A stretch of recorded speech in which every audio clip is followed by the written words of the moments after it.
All right, we are live. We are live, ladies and gentlemen, boys and girls. We have my dear guest, Keturah Rosato, here in the house, and she is going to supposedly show us how to master our mindset and turn our setbacks into comebacks. Now, can you do that, Keturah, for real? I believe that you certainly can. And it was possible for me. And because it was possible for me, I have dedicated my life's work to ensuring that it's possible for so many other people who are in the thick of so many challenges in life and are just waiting for someone to shine the light or for them to shine their own light in that situation so that they can identify what they need to do to move forward. All right, so that seems like a yes, people. So here we are. We'll see what we can do and see what you can share with us in this latest episode of the Authority Project.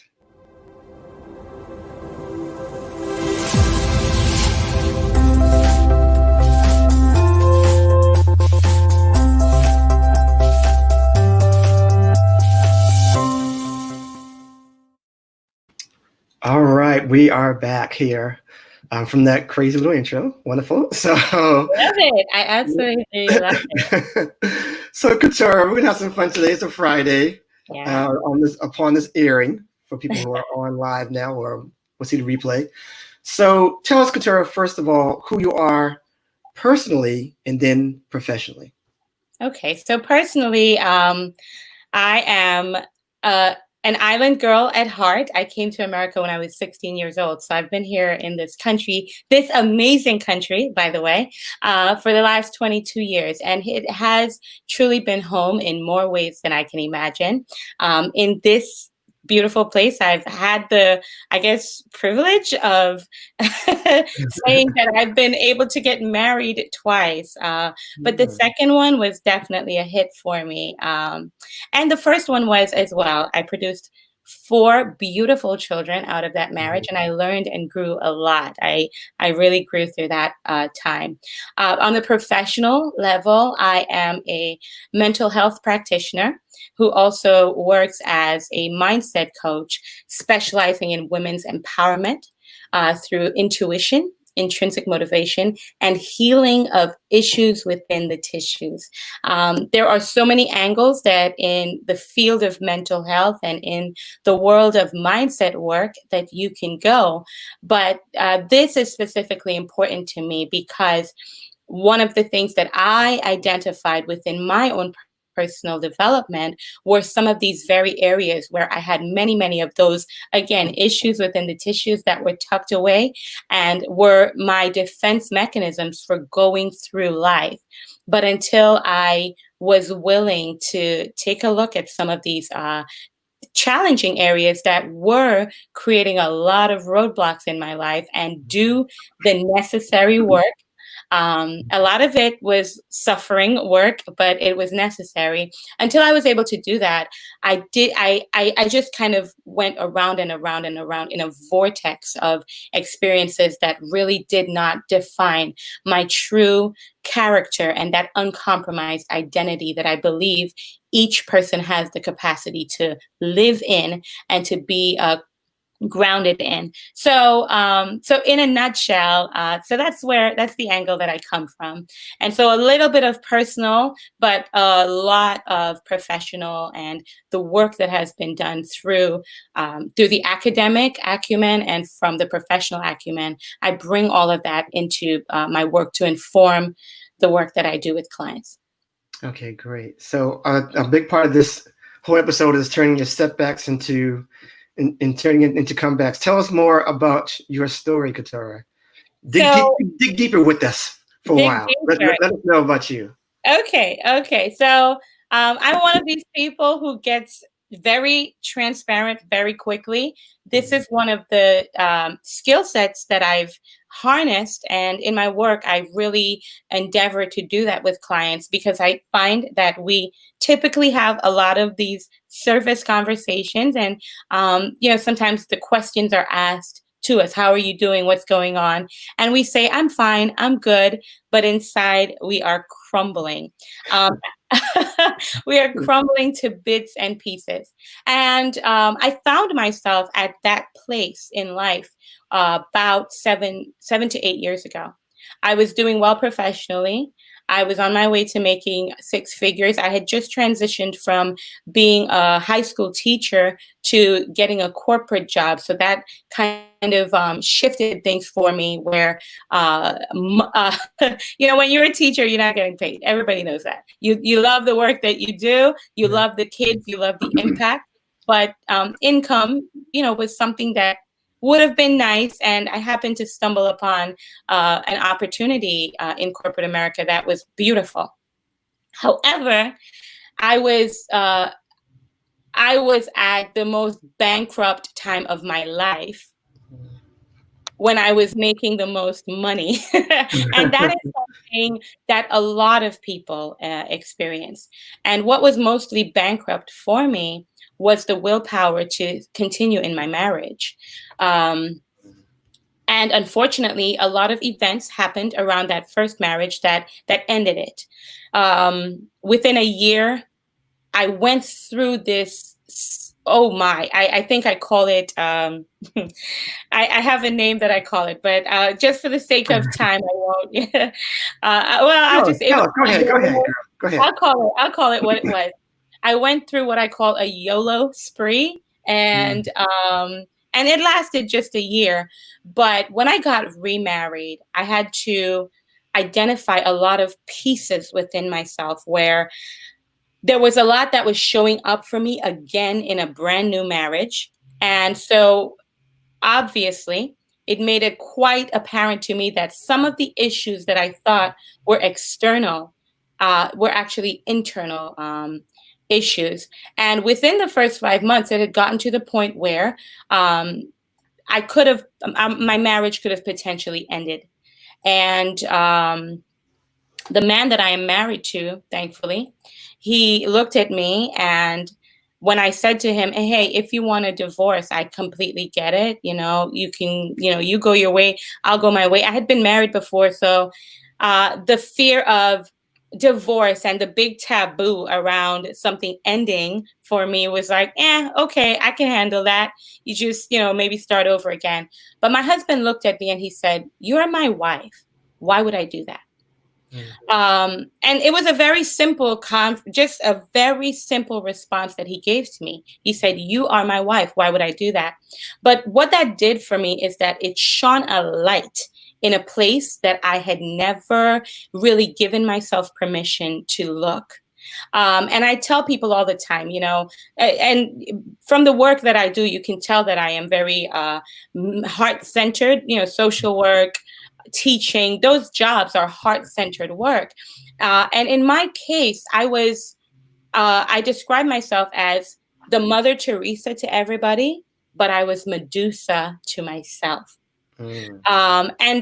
But not just me. That is something and a pattern that, especially as I've shifted my focus to work in the area of women's empowerment, in the area of mindset mastery for women, these are recurring themes that I see so many times, where people are being that Mother Teresa, whether on their job, as parents, in relationships, in their social spheres, but then they're Medusa to themselves, and they're not taking care of themselves. They are not loving on themselves in the way that they're pouring out love onto other people. And so that took me down this self-development road and this inner healing, specifically inner healing road. And so, funny enough, I had all the credentials. I had all the all the credentials and the formal training, but dealing with my own internal issues. And so after that period of time, when I got to that place where I could come up for air and say, whoa, not just whoa, but begin to see the evidence of the healing in my life, I gave it a name, and I called it my social recharge. This was my social recharge. And over time, this just organically grew, where people started noticing a very tangible difference in me. And as a result of that, I started just sharing and talking, which grew into me being invited to speak at workshops. And from there, I said, wait a minute, you're spreading yourself thin. You're doing workshops and you're still going in and out of people's homes doing crisis intervention work. And I had to make a decision what I was going to evolve into and who I was going to evolve into from there. And so this is how the Social Recharge was birthed as a business. And all I pretty much did was take all the work that I've done on myself and all of my professional acumen and craft it into what I call the Social Recharge Blueprint. Awesome. So I want to dig into a few things there. First of all, in my experience, because I think everybody goes through a little bit of mental health. They need some kind of, everybody needs work on that. We all have a past. Yes.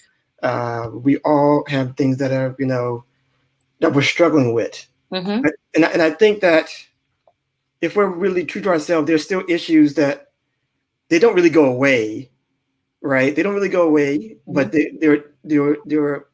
there are steps where you can finally overcome them so that they're not a burden to you anymore, not a brick wall. Yeah.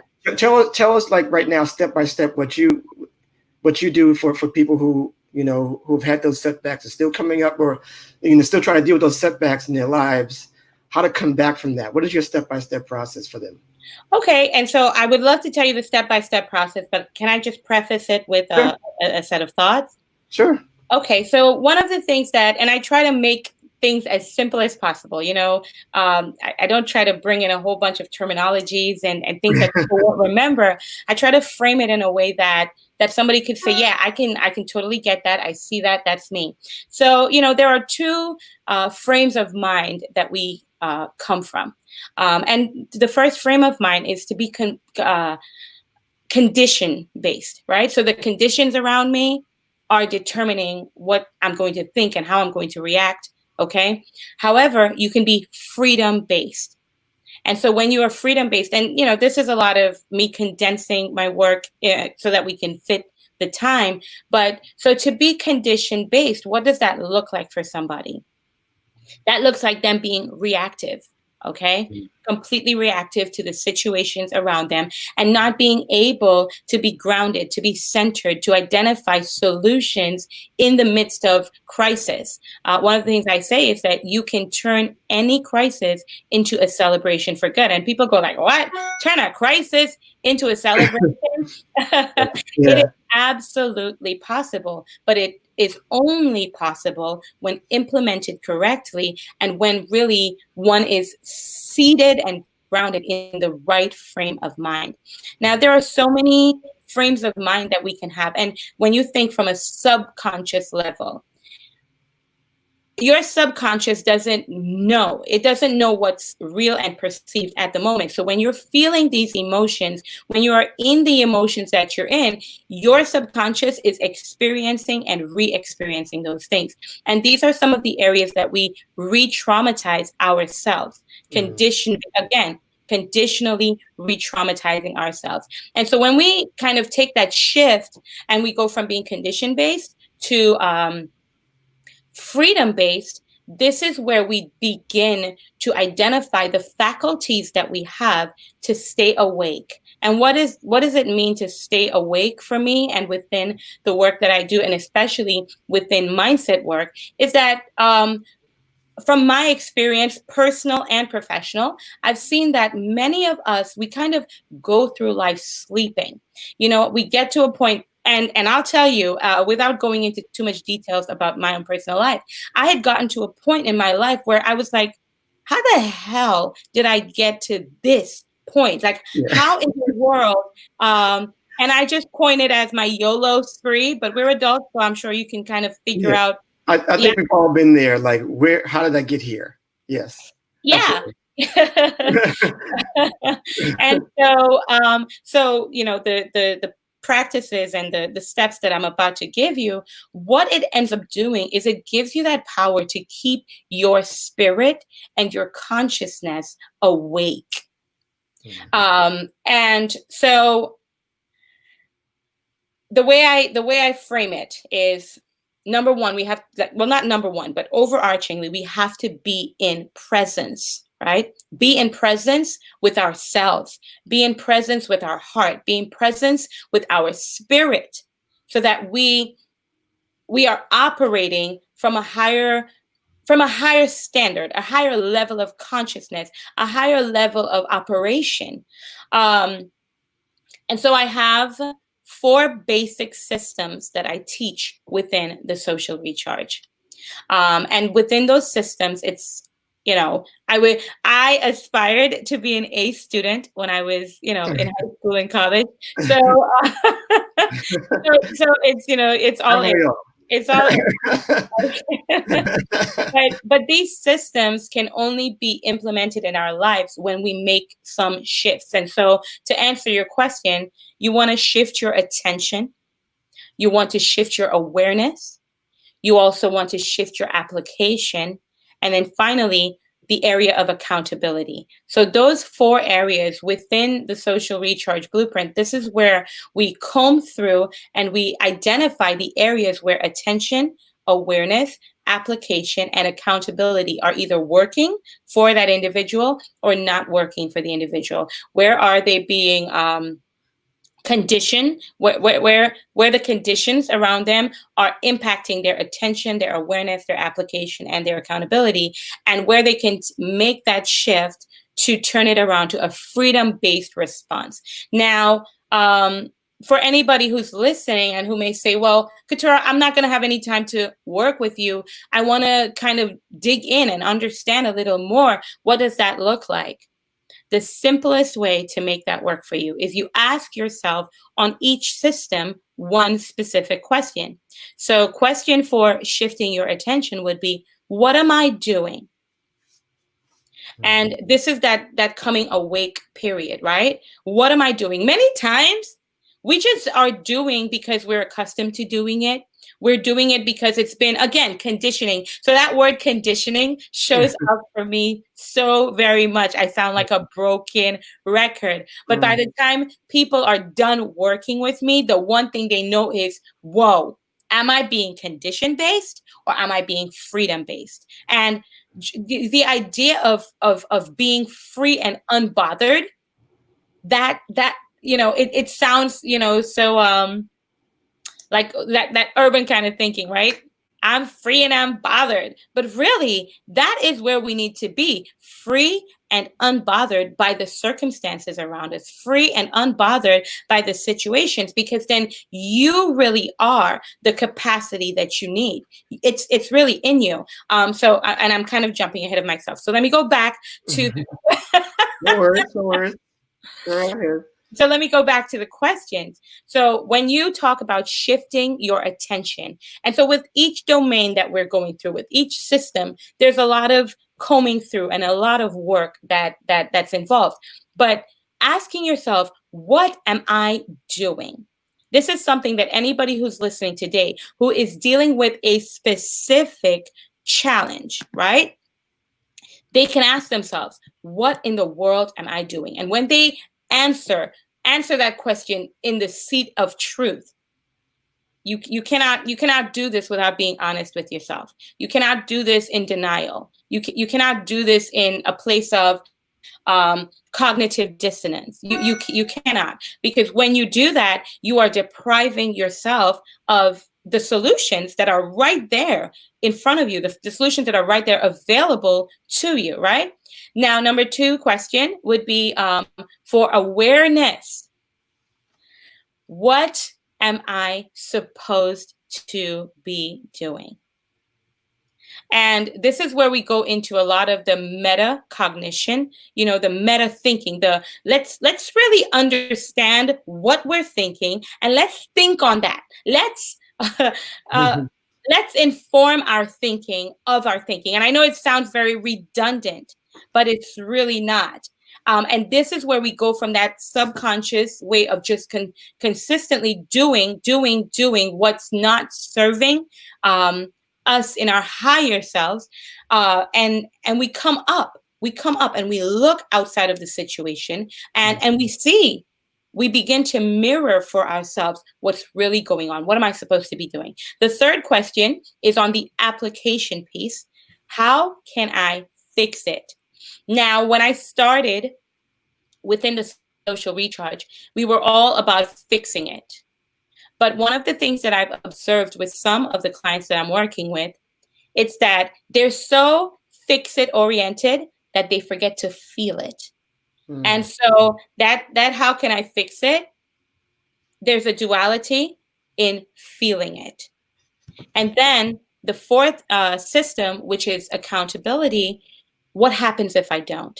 And when we really begin to write these things down and take stock of what happens if I don't, we start looking at we start identifying that, whoa, the real way to predict your future is to create it. Mm-hmm. And so when you ask yourself, what happens if I don't, you begin to create not just what you don't want, but you begin to create what you want. And that's how that mindset shift begins to happen. That's where the change begins to kind of unfold in our lives. Now, I just condensed, I condensed the whole system of work that I do. And I hope that a lot of that didn't go over people's heads, because when you start talking about meta, I'm like, oh, what is he talking about? Right. But I want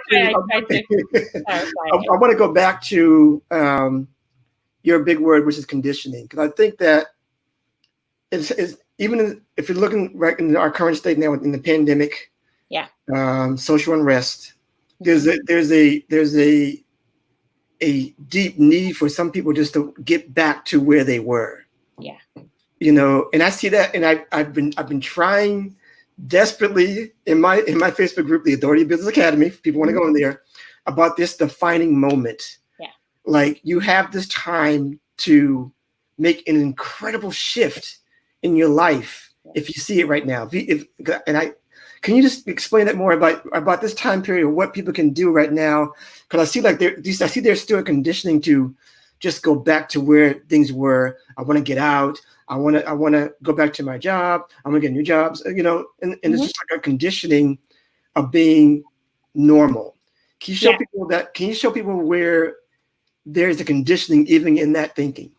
Yes, there absolutely is, and one of the things that for me, I think it probably happens a little quicker because I have experienced so many major shifts in my life. There were a lot of uncertainties for me as a child. There were a lot of uncertainties in my teenage years. When I came to this country, I had my documentation, but I was still an immigrant. And so living on a status where things are determined by a lot of external factors, you had to be so flexible. You had to be so flexible. Also, in my adult life, many unexpected events took place that, again, I had no option but to roll with it. And, when you think about, so I'm just going to share with you the ABCs of emergency, right? And hopefully connected to your question. The EMT who comes in, the first thing they want to do is check your airwaves. They want to make sure that you can breathe, right? And even for us, and I'm just going to parallel with what's happening here and what could happen on that. Talk about that noise in the background. I'm not sure if you guys hear that noise in the background. It's crash day today. Anyway, go ahead. Yeah, I'm going to try to make those three connections to the natural and how people can make it applicable to their lives, right? So in the ABCs of emergency, you think of your airways, your breathing, and your circulation. And I think what's happening with people is that COVID-19 happening, and really not to minimize any conversation around the social uprising that has happened, but the breathing, many people, and this is every people, okay? Every people right now. And I didn't say every person, I said every people.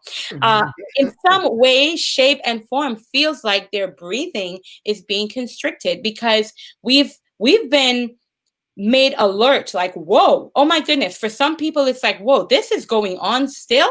For other people, they're shocked that, what? You just realized this stuff is going on? And so there's that dialogue that's happening, but it's not a symbiotic dialogue. It's not one where we're giving and taking with equal levels of understanding, with equal levels of empathy. And we all, in some way, are wanting to be heard. But I believe it's more about being understood. I'm sorry, to seek to understand than to just be understood, and equal understanding as much as being understood. But I wanna, give you a thought. And for some of the people who are saying, whoa, I don't even know how to navigate past this stuff. I don't know how to navigate beyond what's happening. I feel stuck. I turn to the left. COVID took us inside and George Floyd took us outside, and it came with a mighty thud Right. and a roar. But here's the thing. When you think about innovation, there are 4 things that you need to have for innovation to take place. Number 1, you got to have a problem to solve. Right now, we have problems galore. So pick one, okay? Number 2. Yes. Indeed. Number 2, you have to have a willingness to fail. Or if I may even add, a willingness to suffer. And I think we're being challenged right now. All of us are being challenged to identify how willing are you to suffer for the purpose of this innovation happening. The third thing is you must have limited resources. And depending on where you sit on the fence, you know what it feels like to have the limited resources. But even for those who are not limited in resources, I think that that mechanism that causes us to go into protection mode. We do not want to lose our resources. We do not want to be in a position where our resources are limited. So we're willing to protect the resources. And at times, the need to protect resources can blind us to the bigger problems outside of those resources that we may have and not realize how we have them. Comes at the it comes at a cost, and the cost may not be one that we feel, right? And number 4, you need a crazy idea. You definitely need a crazy idea. So what I will say to people is using those 4 systems, shifting your attention by asking, what am I doing? Asking yourself again, what am I supposed to be doing? By allowing your awareness to really go from things that were peripheral, turning them into the front and center stage of your life. That will shift things, because the problems that we have in our lives, they're not going to be fixed with the way that we're thinking. It's the way that we're thinking that got us to this point that we're at. So you have to embrace and be willing, be hungry, be desperate to embrace something that may seem not only peripheral, but just not even on your radar. Okay. Right? And how can I fix it? When you begin to ask yourself, how can I fix it? One of the quickest ways to put yourself in a position where you can be solution focused is by turning your getting a 5-minute solution. If all I had in front of me were 5 minutes, what would I do with those 5 minutes? You put yourself in crunch time like that. You'll be surprised the answers that come to you, that generate from within your soul and your spirit in a 5-minute crunch. And, one of the beautiful things about doing that 5-minute exercise is, we love to win. We love to win. That's just human nature. And if you break it down into incremental wins, then the bigger win, you get to experience it a lot. And I think part of it too has a lot to do with faith. When you think about change in general, 99%, and I hope I'm not going too fast, but 99% of people fail before they get to their 30% threshold. And the reason for that sometimes is we have to be willing to say, oh my goodness. But it takes a lot of faith to understand incremental growth, because you cannot see it, you cannot feel it, you cannot taste it, right? And we're, again, conditioned to want to feel it, taste it, touch it.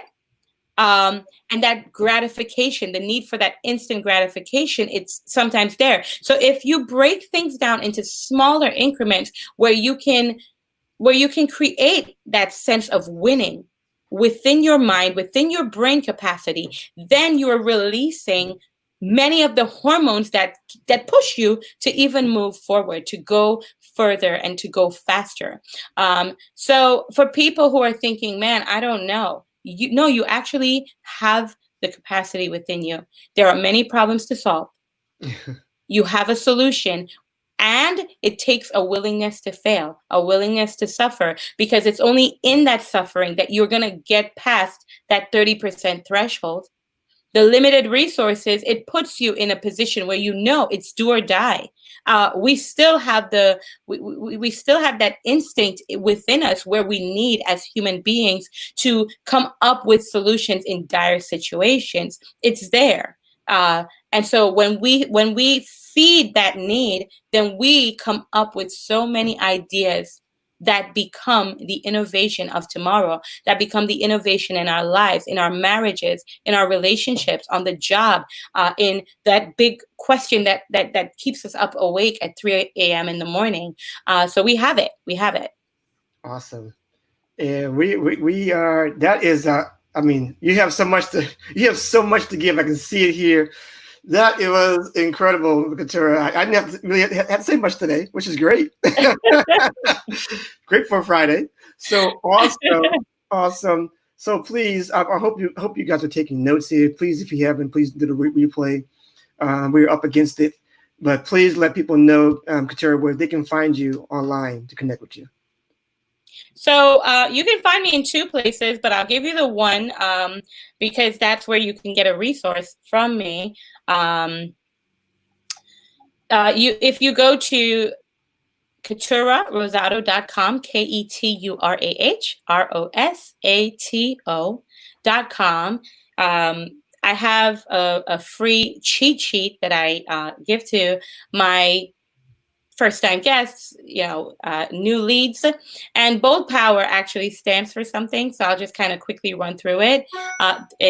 Just the POWER acronym. It's where I teach people and I coach my clients on 5 areas that can really move the needle for them. And it's P for posture of heart, O for ownership, W for worth, E for empathy, and R for renewal of the mind. And so just those first steps, if you're saying, I need to take some first steps, everything begins at the heart. Many of the issues that we have in our personal lives and within our community and societies, they start at the heart. And so that's why I start at the heart. And then we work our way through there. So go ahead and go to KeturahRosato.com and we can get started if you're looking to identify how we can work together. Awesome. I love it. Unbelievable content today, Keturah. I really appreciate you coming through here. And if you are coming through here, whether you're here on Facebook or we got Periscope, Twitter, we got YouTube, wherever you're viewing from, or if you're viewing now or replay, please search Facebook group for the sponsor here, which is Authority Builders Academy, which I put together, which has people like Keturah, who is the authority on such matters, on the particular niches, and she just did an incredible job today. If you want to do something like that and you want to have your own platform for authority, please search us there in Authority Builders Academy, sign up there, and we'll show you how to do that, how to be clear on your authority, and how to develop it like crazy so you can get to that point where you can price anything you want. All right. So that is all for today. I really appreciate, again, Keturah, to come in here and crushing it today. And we'll see you next time on the next episode of the Authority Project.